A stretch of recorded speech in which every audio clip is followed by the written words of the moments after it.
السلام علیکم ورحمۃ اللہ وبرکاتہ۔ میرے بھائیو،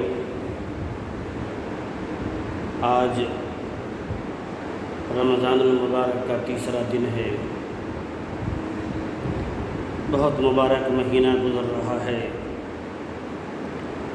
آج جو میں آپ کو بتانا چاہتا ہوں وہ یہ ہے، قرآن سے اپنا تعلق مضبوط کیجیے، کیونکہ قرآن تاریکی سے روشنی کی طرف لے جاتا ہے۔ قرآن گمراہیت سے ہدایت کی طرف لے جاتا ہے، اور میں اس وجہ سے قرآن کی ٹاپک لایا کہ رمضان المبارک کا قرآن کے ساتھ تعلق ہے۔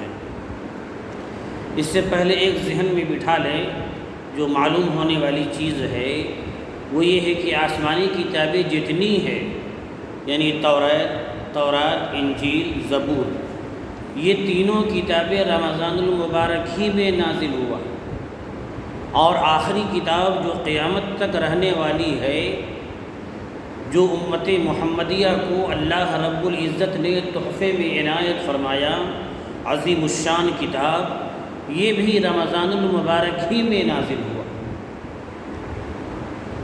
اسی وجہ سے میں نے ٹاپک بنایا کہ اپنا تعلق قرآن سے مضبوط کیجیے۔ آج کہیں نہ کہیں قرآن سے دوری بڑھتی جا رہی ہے، جس کا نتیجہ یہ ہے کہ قرآن سے دوری ہوگی تو اللہ سے دوری ہوگی، کیونکہ قرآن پڑھیں گے تو اللہ سے قرب حاصل ہوگا، قرآن پڑھیں گے تو روحانی طاقت محسوس ہوگی، قرآن پڑھیں گے ایمانی طاقت محسوس ہوگی، قرآن پڑھیں گے گناہ معاف ہوگا، قرآن پڑھیں گے گمراہیت سے آپ نکلیں گے، قرآن پڑھیں گے تو آپ کی زندگی میں برکات اور خوشی آئے گی۔ تو یہ تمام چیزیں کب آئے گی؟ قرآن سے۔ ہم نے قرآن کو چھوڑ دیا، اس کا نتیجہ کیا ہے کہ آج ہمارے حالات کیا ہیں وہ ہمارے سامنے ہیں۔ اس لیے میرے بھائیوں بہنوں، خوب قرآن پڑھیے۔ علماء نے فرمایا، قرآن کا پڑھنا، قرآن کا پڑھانا، قرآن کا سننا، قرآن کا سنانا، قرآن کا سمجھنا، قرآن کا سمجھانا، بلکہ یہاں تک علماء نے فرمایا کہ قرآن کو محبت سے دیکھنا، یہ بھی عبادت ہے۔ اس لیے میرے بھائیوں، صحابہ کرام نے اس پر عمل کیا، بزرگان دین نے اس پر عمل کیا۔ جی، پہلے کی بات میں آپ کو نہیں بتانا چاہتا، ابھی یعنی شیخ زکریا رحمۃ اللہ علیہ، جو شیخ الحدیث مظاہر العلوم کے تھے،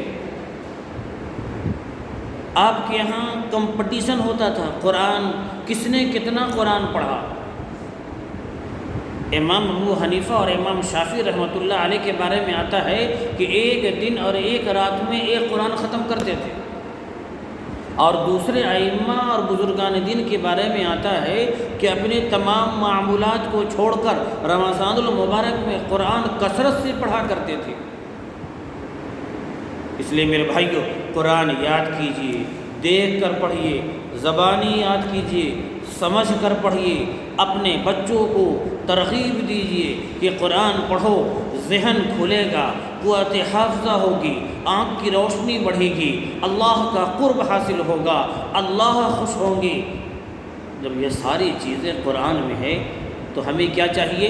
سب سے پہلے مرحلے میں اپنا تعلق قرآن سے مضبوط کر لیں، زندگی آپ کا خوش و خرم گزرے گا، اور چین و سکون کی زندگی گزرے گی، اور باطنی اور ظاہری دونوں رہنمائی ملے گی، کس سے؟ قرآن سے۔ اللہ رب العزت ہمیں بھی قرآن سے محبت کرنے والا بنائے، آمین۔